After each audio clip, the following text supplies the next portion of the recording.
Welcome to Real Clear Politics on SiriusXM's POTUS.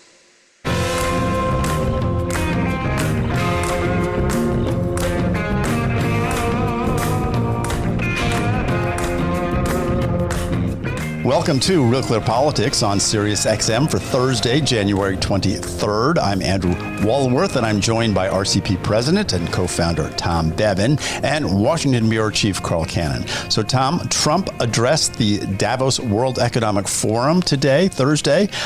He talked about ending the Russia-Ukraine war. He talked about OPEC lowering its prices, and he talked about tariffs. So here's a little bit of what he said. My message to every business in the world is very simple. Come make your product in America, and we will give you among the lowest taxes of any nation on earth. We're bringing them down very substantially, even from the original Trump tax cuts. But if you don't make your product in America, which is your prerogative, then very simply you will have to pay a tariff, differing amounts, but a tariff which will direct hundreds of billions of dollars and even trillions of dollars into our treasury to strengthen our economy and pay down debt. So I like that it's your prerogative. That was a nice touch. What did you make of the address? Well, it's his favorite word, the most beautiful word, right? Tariffs. He loves them. Look, it's tough it is tough to discern. Trump is a master negotiator. He's been doing this all his life. And, and he seems pretty, is this just an opening gambit for him, or is this a hard line? We'll have to wait and see how that plays out. But there's no question that he's going to impose tariffs. They are going to, now, will it be across the board? I doubt it. I think a lot of his advisors think that's a bad move, but tariffs can be useful as a tool. Not only an economic tool, but a diplomatic tool to get people to sort of do, what you want.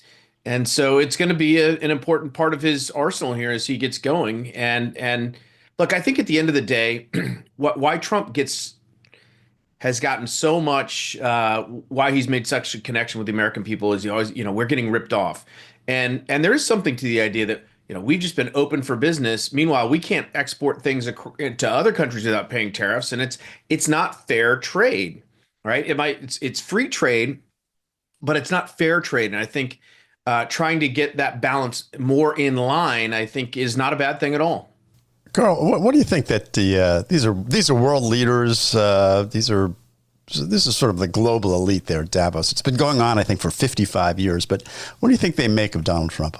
They have to be, privately appalled, but they can read the election returns too, and they realize they have to do business with this guy. There was a time, I think he was Reykjavik. It's in one of my father's books about Reagan, where the Soviet apparatchiks around Mikhail Gorbachev were denigrating Reagan, and he interrupts him. He says, he's the president, elected president of the United States of America," and it was a sort of a kind of a heartwarming scene there for him. And these people, Trump's the duly elected president of the United States of America, elected twice. And so they're going to have to deal with him. And they're going to have to take him more seriously than they did before. I get that. But he doesn't always make it easy. I mean, there's things about Tom's talking about tariffs and actually more coherently than Trump does. He doesn't really give a rationale for why he wants to do this. He seems to think that if you have a trade imbalance, that is ipso facto proof that you are cheating. But that's not necessarily the case. He's not telling these people to dismantle their barriers. He's basically saying, if you don't come to America and build stuff here, I'm going to impose tariffs. How's Canada supposed to do that? How's the oil industry in Alberta supposed to relocate to Montana? I mean, the thing at some level makes no sense, except, and I hope Tom's right, as a negotiating ploy. Yeah. All right. But the other thing I was struck by, Andy, in his televised speech to Davos was the Ukraine war. The question was asked directly to him by the CEO of Davos. Next year at this time, he said, "You'll be here." I guess Trump had indicated he would come next year. And, will the war in Ukraine be over by then? And he kind of filibustered. He didn't say yes to that. He said, as he said on the campaign trail here in the United States, that war wouldn't have ever happened if he were president. He didn't say why that was so. He said he'd said during the campaign that war will end before I take office. He said he had a plan for day one. He was very vague about this, and sort of mumbled something about the Chinese could help with this process. He said they have a lot of power in the region. I assume he meant influence with the Kremlin, but he didn't say that. And then he went off about this thing he's been saying in the last 3 days about how there's the civilian deaths in Ukraine are much higher than people say. I don't know why. And then he goes through this thing about apartments and gets into this kind of conversation as a real estate man. There's more people living in those apartments than you might realize. And it was a long rambling, as rambling as I'm being now, actually. Yeah, I was going to say. Yeah. a good synopsis of a ramble there. Well, the other day, earlier this week, Jamie Dimon, who's the CEO of JP Morgan, talked about tariffs, and I think he kind of rivaled Tom in terms of the coherence on this topic. So, but very interesting to hear what Jamie Dimon had to say. Here's a little bit of what he had to say. Yeah, look, I look at tariffs. They are an economic tool. That's it.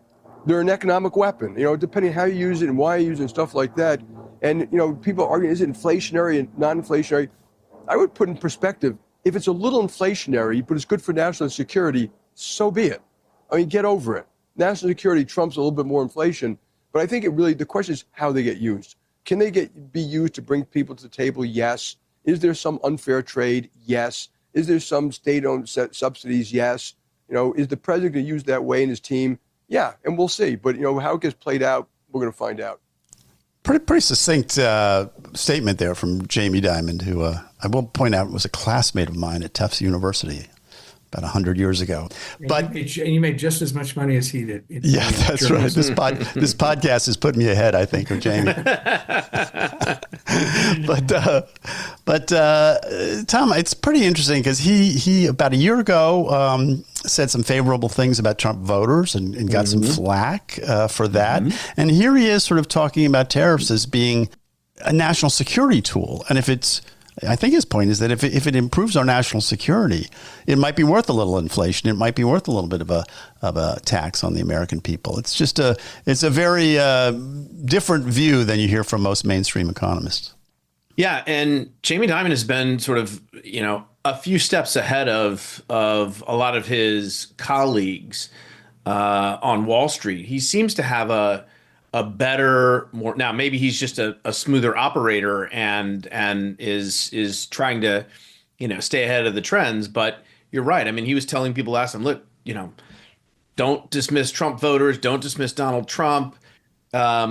When a lot of his folks on Wall Street were continuing to, basically malign Trump and his policies and all of that. And so I think Jamie Dimon has been I don't want to say a voice of reason necessarily, but he has, I think, recognized and tried to, I think, influence people to move to the middle. And this is another example. I mean, he's not just, a lot of times the reflexive answer, tariffs are terrible. They're bad.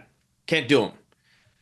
And that's not, it's more nuanced than that. And he seems to get that. And I think that's how the Trump administration is approaching it. Yeah. Well, Carl, do you think there'll be a rethinking of tariffs among the Davos set?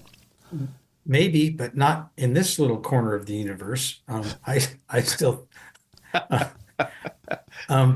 Carl is the ultimate Davos man. I haven't thought about that, but it's true. He is. Got that corduroy jacket on. I'll say two things. Jamie Dimon knows a lot about finance, and as you pointed out, Andy, and Tom, both of you, he's been kind of attuned to what's going on in the moment politically in this country, and I respect that. But he pretty blasé about a little bit of inflation. We just had an election where, the best I can tell, the Democrats lost because of two reasons. One, they essentially opened up the southern border, and two, they didn't really deal with inflation very well. So there's a political cost to inflation that politicians who stand for elected office have to take into account. And the other thing I would say is that, listen, this tariffs thing, everything, I don't disagree with anything he said or really what you guys have been saying, but the problem with tariffs is that where do they end? Then there's retaliation. This is what the great lesson of 1930, when Smoot-Hawley tariff was passed. The idea was the Depression is that we had just build things in America and it would make the depression less and it would go away. Would ensure that it became a global depression. And that's the lesson. And none of the dynamics of that have changed in, 95 years. The other countries may do this too. And Trump seems to realize this. And you notice that pitch today was a little different than he said before. Come to America. You can build your plants here and you'll be okay. So he's still a globalist in terms of, economic policy, but he's also a nationalist in terms of, he wants what's right for the American people. So it's an interesting message, but I just don't think we should get too carried away and think that tariffs are a good thing. Yeah. Well, he's proposed 10% tariffs on China, 25% duties on Mexico and Canada. He plans to announce it all, I guess, on February 1st. So we're going to keep an eye on this and see what happens. But we'll find out. Anyway, you're listening to Real Clear Politics on Sirius XM. I'm Andrew Walworth, and I'm here with Tom Bevan and Carl Cannon. Don't go away. We'll be back after this.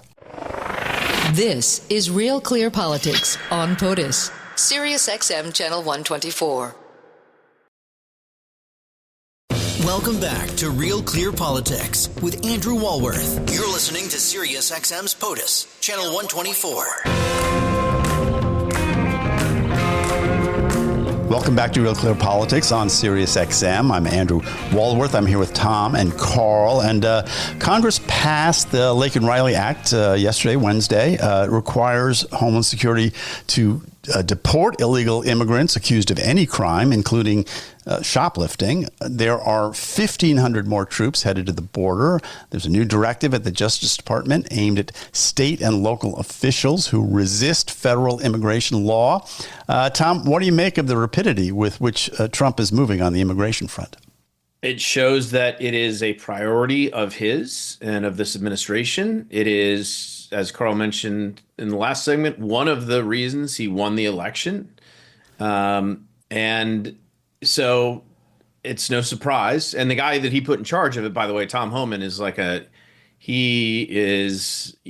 not suffer fools. I mean, this guy is about as blunt and hard-nosed as you can imagine. And so he's gotten to work. And they've already, I saw a number, hundreds of arrests already of people, illegal immigrants who have committed crimes, and they're rounding them up and going to kick them out of the country. I think this is what the American people voted for. And, Trump is going to deliver on that promise that he made. And we'll see, how it goes and the optics of it and all that. I'm sure there's going to be, I was joking earlier, just wait until my mayor, Brandon Johnson, gets arrested by Tom Homan's troops for trying to, protect Chicago and keep it a sanctuary city. That's going to be that'll be a fun moment. And I don't know what the odds are of that happening, but it's not zero. Let's put it that way.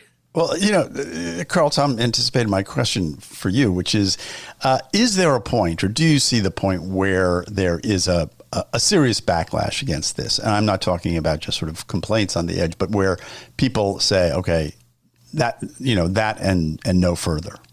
And well, yeah. And it's written right into this law. This idea that you would name this law after this poor college student is raped and murdered by, Venezuelan gang member who had no business being in this country, no business being in Georgia, and the Biden administration wouldn't own up to their mistakes there. That made voters mad, and it should have made them mad, made me mad. But then you write a law in her name and you include property crime, theft. So the answer to your question is it's Victor Hugo wrote it a couple of centuries ago. It's in Les Mis. Yeah, when an immigrant steals a loaf of bread to feed her kids, and the Trump administration says she has to be deported, that's when the momentum will start to shift. I think putting theft, simple property theft in that bill was a mistake. On the other hand, the other side of that is, I'm from California, and California essentially legalized shoplifting.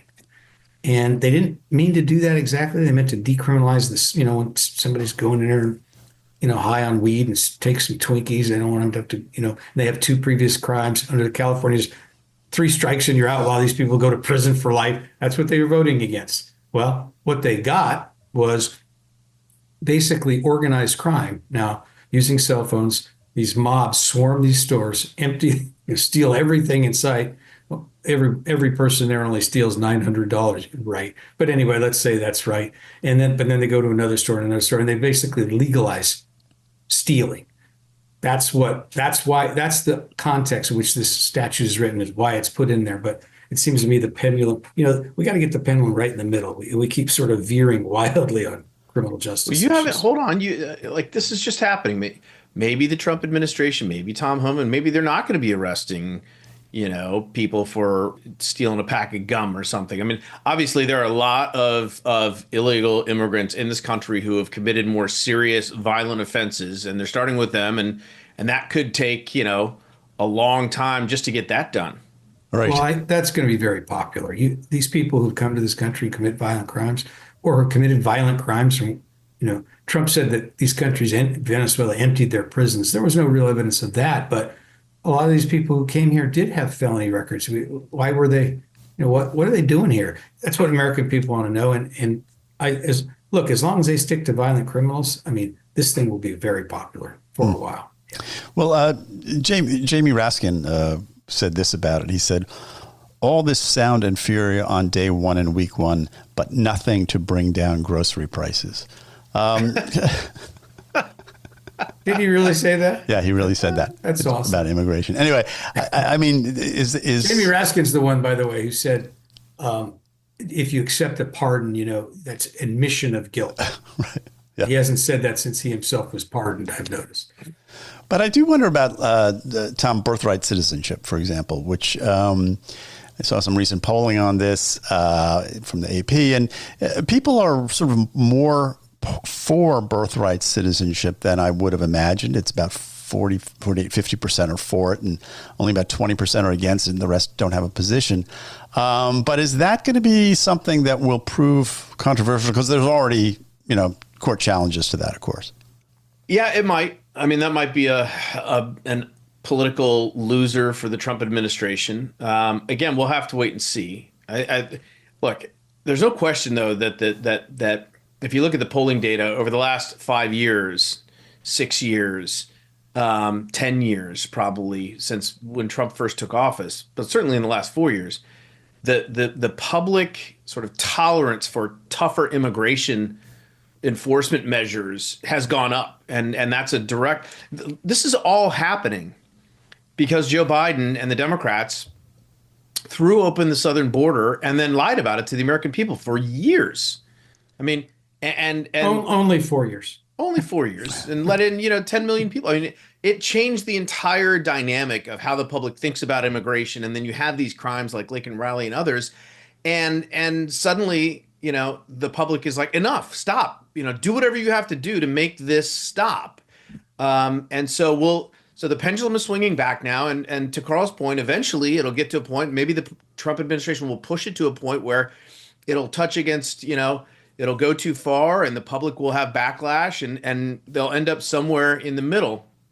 But at least for right now, the administration is taking serious action, and that's what the public wants. Yeah. Andy, I'm getting the feeling Tom wasn't moved by the Episcopal bishop at National Cathedral. As an Episcopalian, I know where she was coming from, and I'm not going to. I find it so condescending for someone like that. These liberals, who's going to wash our toilets and clean, cut our lawns and have mercy for the people who are, taking out our garbage. I mean, it's so condescending. I don't get it, Tom. That's not quite the spirit of it. I think what people mean when they say that is these people are working hard, and a lot of them are doing jobs that are hard to get native-born Americans to fill anymore, in our service economy, and that they're necessary. Say that. Okay, that's what I think they're saying. That's what I hear That's what I hear. I hear them say like, "Well, who's going to pick our vegetables?" And who's, it's like, I digress. Yeah. Okay. Well, you know what? We're going to leave it right there, guys. You've stumped me on this one. I was not prepared to sort of have a position on the Episcopalian minister. But anyway, you're listening to Real Clear Politics on Sirius XM. I'm Andrew Walworth. I'm here with Tom Bevan and Carl Cannon. Don't go away. We'll be right back after this. This is Real Clear Politics with Andrew Walworth on Sirius XM. Real Clear Politics. A neutral, even-handed arbiter of political data. You're listening to POTUS, Sirius XM Channel 124. Welcome back to Real Clear Politics on Sirius XM. I'm Andrew Walworth. I'm here with Tom Bevan and Carl Cannon. And Carl, we have news out of the Department of Government Efficiency, DOGE. Vivak Ramaswamy is out. Apparently, he will announce next week that he's running for governor of Ohio. Reporting in the Wall Street Journal says Ramaswamy and Elon Musk were at odds. So what do you make of this split among the tech bros? Well, if you watched Vivek Ramaswamy during the primary season, I always stumble over that word because Trump didn't even participate and he won. So was it really a primary? But it was. These were primary elections. And Vivek Ramaswamy had an unusual talent for irritating people. Everyone on the stage, they couldn't decide whether they wanted to go after Trump or kiss Trump's fanny or be nice to each other or just talk about Joe Biden.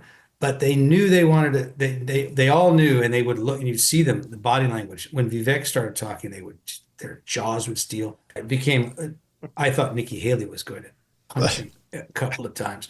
He has this strong personality, and I guess he's an acquired taste. I'm sure his family loves him. I'm sure I'm not sure. Maybe he has many good friends. He's a pushy young guy, he's a man in a hurry. We predicted this on this show that he and Elon Musk clash, and apparently that has happened. Yeah. So one theory is that there was a difference about how to approach DOGE, and that Musk wanted to cut spending while Ramaswamy wanted to cut regulation and bureaucracy. Well, and that Musk, those are not mutually exclusive. This was a personality clash. Let's just be honest. Well, and it raises the question, Andy, and I'll throw it out to this group right here. Mm-hmm. What's the over-under on when Elon Musk and Donald Trump can no longer coexist? And it won't be Trump leaving the administration. And you have to say a holiday. So, is it by July 4th? Is it by St. Patrick's Day? Tom, you can go first. Over-under on Elon Musk and Trump's divorce. Could be the Super Bowl in 4 years. Tom, anytime you say. Yeah. No, I think it's going to last a while, actually. I would say Thanksgiving of next year. Wow. Tom thinks this is a very playing the long game.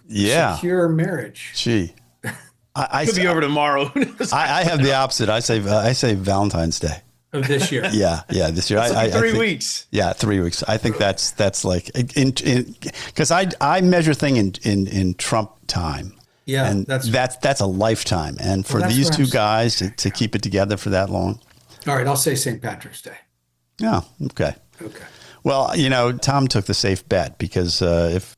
Oh no! Look, I went third. I could have split the difference. That's true. Right. One in 3 weeks, 1 in 4 years. I could have said July 4th. It is an interesting question, though, of the bromance between Donald Trump and Elon Musk seems to be still sort of going strong. Vivek was the guy who, he had been supportive of Trump during the primaries.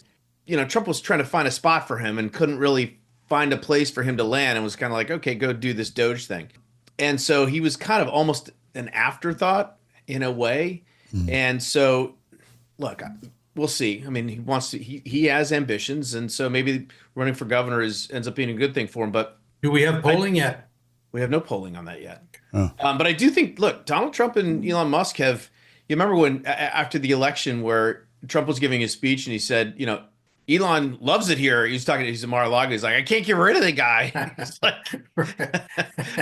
But they seem to have continued and all the way up through the inauguration. And Musk was a featured speaker, obviously, and was jumping around and I waving his hands. Democrat, you think he was, Trump hiling Hitler. He's not going to get rid of him this week because Trump's somebody's being called Hitler other than Trump. So Trump's happy. But I do think that it's going to last for a while, and we'll see how it goes. if there's bad news out of Doge, if they're not effective, or there's some sort of scandal, or the opposite happens, if Elon Musk is being a superstar and getting all the press, that could rub Trump the wrong way too. So he's got to kind of, keep his head down and do his job, and we'll see whether he's able to get some results. Tom, you've reminded me. Remember you guys when COVID hit, Trump, who didn't quite know what to make of it. I mean, nobody did. He put Mike Pence in charge of the task force, and Pence started holding these briefings at the White House. They didn't last very long, a week or two, and he was doing real well. Pence was, and getting a lot of press. And then Trump started just too much press, showing up at the briefings and doing the briefings himself, and sort of winging it, and wasn't following the issue in the early days, just saying stuff. And that's where that bleach comment came, from. He was just sort of winging it. But he doesn't like other people to get press, and Elon's getting press. On the other side of that, what Trump really respects is billionaires, self-made guys. And there is no denying Elon Musk's genius at making money and building things. I mean, he's a person, if you took politics out of it, just sort of obviously worthy of respect. And so I think he has a little of that going for him too. Yeah, well, there's this other aspect to this, though, which is one of the reasons why I'm betting on a short romance. When this was, Musk has already thrown cold water on Stargate, this $500 billion deal to build artificial intelligence that, Trump announced that with great fanfare. Musk came out almost immediately and sort of, peed all over it, saying that the partners don't have the money. That can't endear him to Trump. And then he doubled down on it Wednesday. He dubbed Stargate a fake, and he called Sam Altman a swindler. I mean, that can't he hates Sam Altman. Yeah. Musk hates Sam Altman. They're in like a death match, Right. But my point is, when Trump is announcing his biggest thing in the Oval Office, or maybe he wasn't in the Oval, he was in the White House. It's not even 24 hours, and he's literally pissing all over it. Well, and you realize how savvy Sam Altman is, because he said the one thing he had to say to be on the stage. He turned to Trump and said, "We couldn't have done this without you." Right. Well, take that, Elon. Well, I guess we'll find out. I do think, though, it's worth thinking a little bit about Ramaswamy's future. Do you think that would be a good role for him and a good stepping stone to be a governor? I mean, there's actual, responsibility. You just have to run things. And he might be good at it. Who knows, right, Tom? Maybe city councilman first. Carl, okay, for any of our listeners or viewers who are tuning in for the first time, or maybe haven't been with us that long, you can go back in our archives and you can listen to Carl talk down about Vivek Ramaswamy since the day he announced for president. Carl thinks he's unqualified, and the Pete Buttigieg of the GOP 2020. Yeah, I wasn't big on Mayor Pete either 4 years ago, was I? No. So anyway, Carl does not like Vivek, just for everyone, just to set the score. It's not personal. Well, anyway, listen, we'll see whether he hasn't been in that kind of position before. And so, I mean, he's obviously got some private experience, leadership experience, but I think part of what makes a good governor is being able to work with other people. And I don't know if Vivek's got that. I mean, certainly what we just saw with Doge and what we saw in, I guess the GOP primary is a little bit different because you're really trying to beat the other guy's brains out.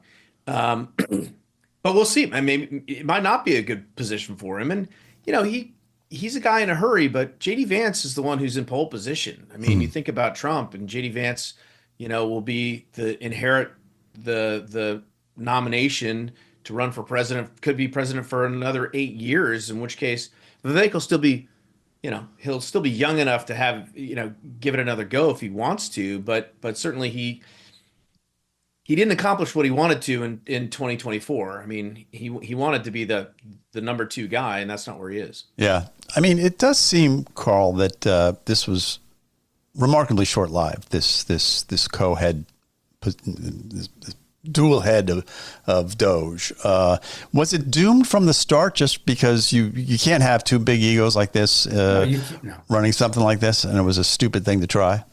That's right. It's like this podcast. We have these two big egos right here. No, we have these three big egos. But the thing is that, I was actually going to say, be serious for a minute and say, we have this podcast and one person's in charge of it and we get along great, but we're not like Vivek and Elon. And there's something to what Tom said, though. Is there no agency he could have actually given Vivek? I mean, Buttigieg got transportation. Not that he knew anything about transportation, but he'd run in the primaries. He endorsed Biden quickly when it came time to do that. And, he got the reward that you usually get in party politics. Vivek Ramaswamy didn't get anything like that. So he may be a man. Trump should have made him ambassador to New Zealand or something, like Carol Mosley Braun. No, Australia. He could go after them on their woke stuff. He would have so much fun doing that. Well, hopefully the White House is listening. Maybe they've got a position for Ramaswamy someplace in the administration. Anyway, you're listening to Real Clear Politics on Sirius XM. I'm Andrew Walworth. I'm here with Tom Bevan and Carl Cannon. We're going to take a break, but don't go away. When we come back, Carl is going to talk to Juan Williams of Fox News. He's got a new book out. Very interesting stuff, so don't go away. We'll return right after this.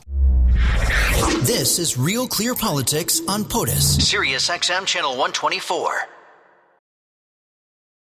Covering the news fairly and honestly. You're listening to Real Clear Politics on Sirius XM's POTUS, Channel 124. Welcome back to the show. I'm Carl Cannon, Washington Bureau Chief of Real Clear Politics. Talking now with an old friend, Juan Williams. Juan's a columnist, political columnist, a veteran White House correspondent. He covered the White House with my dad, actually, at the Washington Post back in the day. And he's a commentator on Fox News. He's much in demand because he's one of these guys who actually lets the reporting inform his judgments, not the other way around. And Juan's written a new book, New Prize for These Eyes, The Rise of America's Second Civil Rights Movement.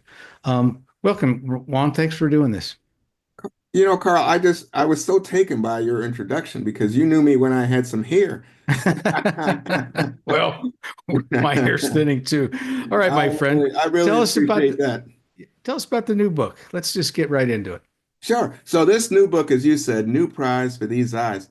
In some ways, it's an extension of a book I wrote. And again, this speaks to a guy who's losing his hair.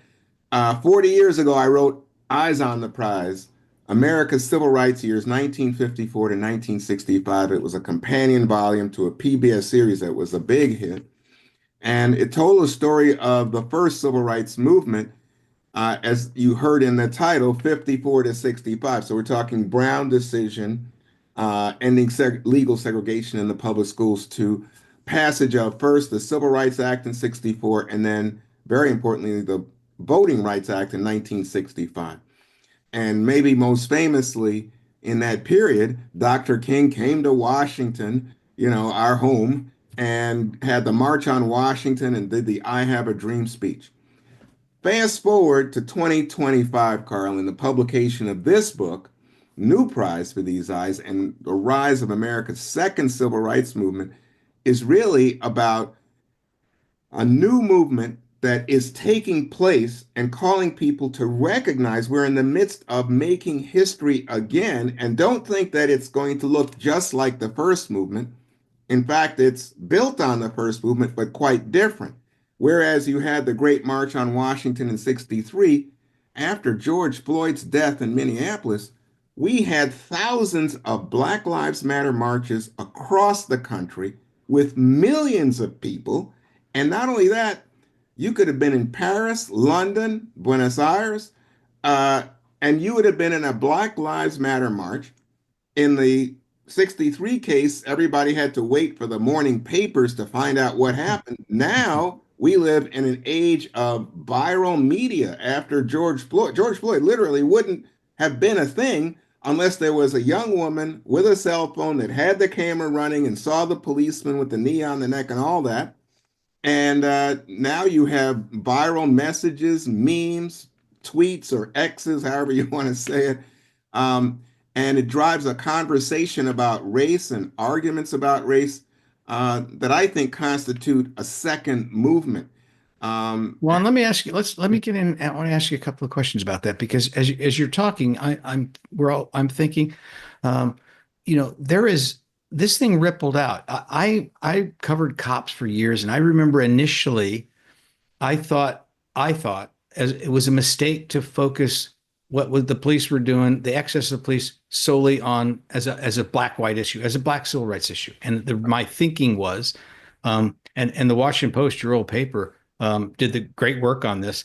We thought that between 500 and 600 Americans were killed every year by police.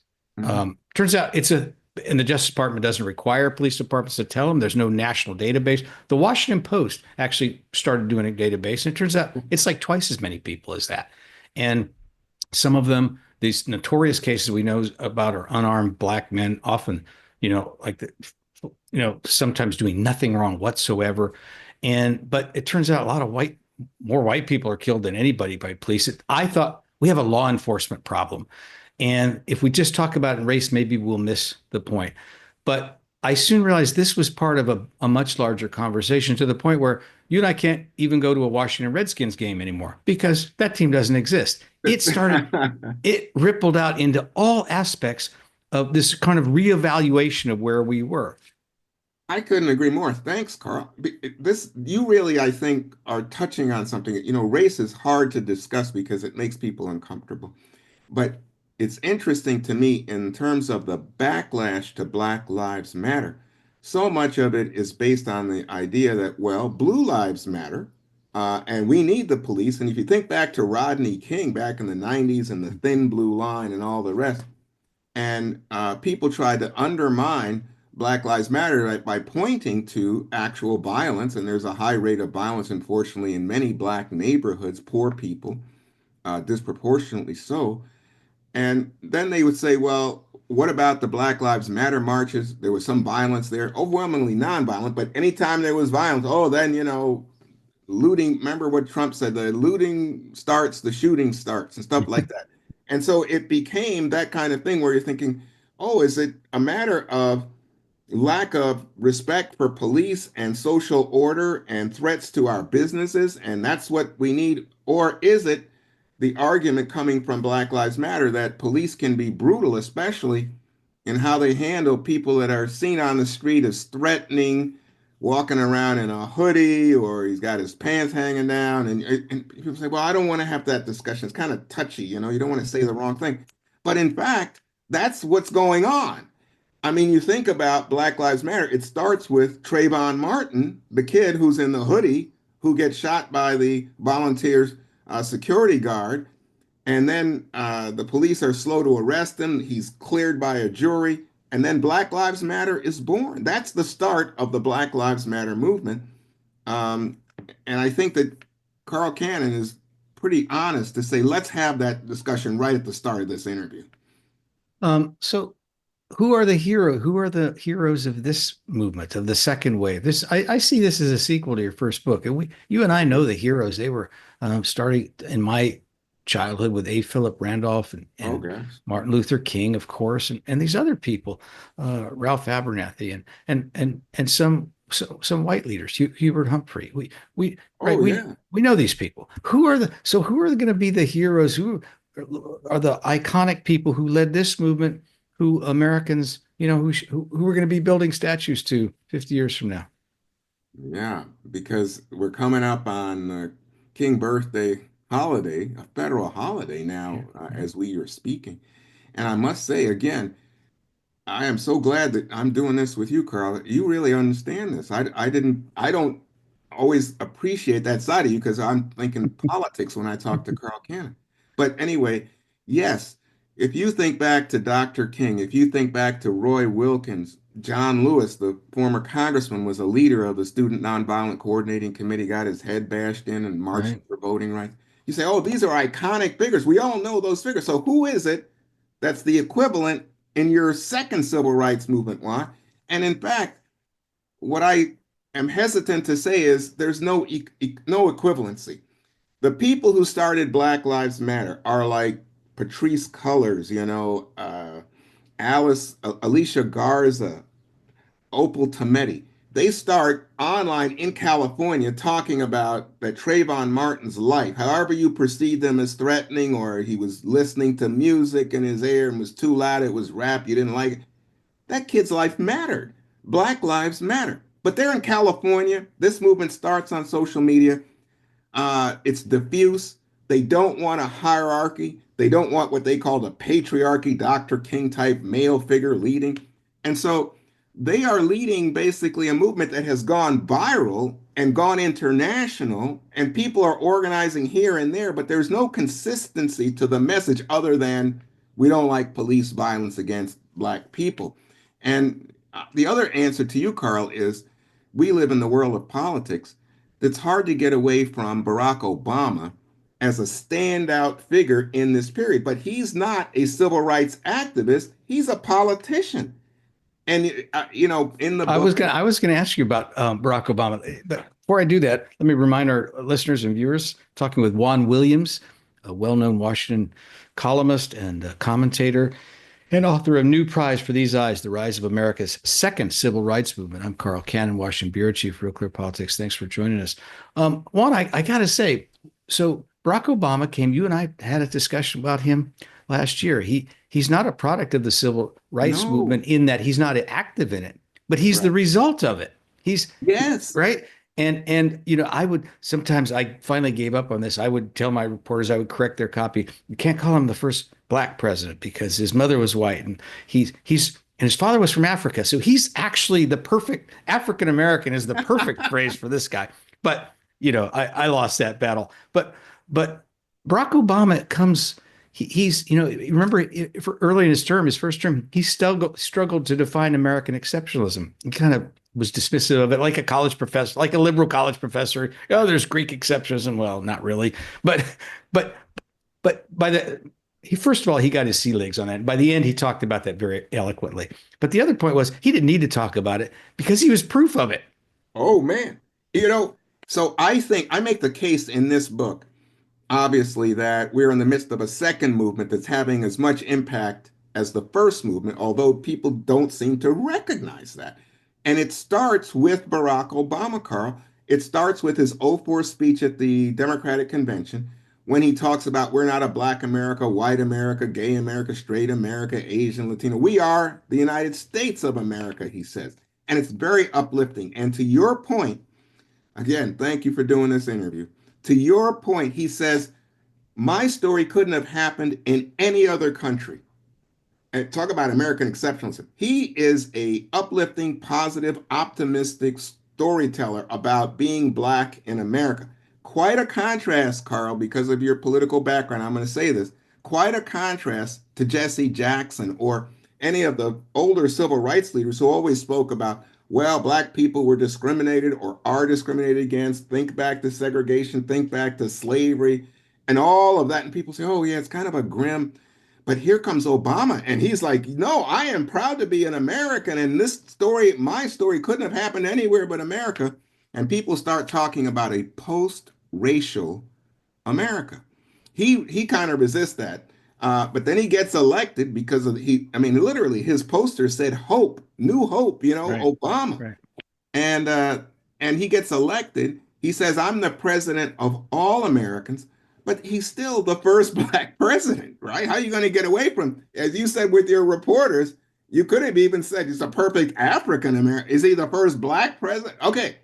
But when he gets in office, the powers of race in American society is pretty strong. And so, Black America has expectations. He's going to deliver for them. And then there's resistance and people say, oh, is he the Black president? Is that why we're doing Obamacare? He's giving our tax dollars and our healthcare programs to those poor people, disproportionately the minority. Suddenly, he's having to be somewhat, in some eyes, the Black president. But in his eyes, I think he always thought of himself as the president of the United States.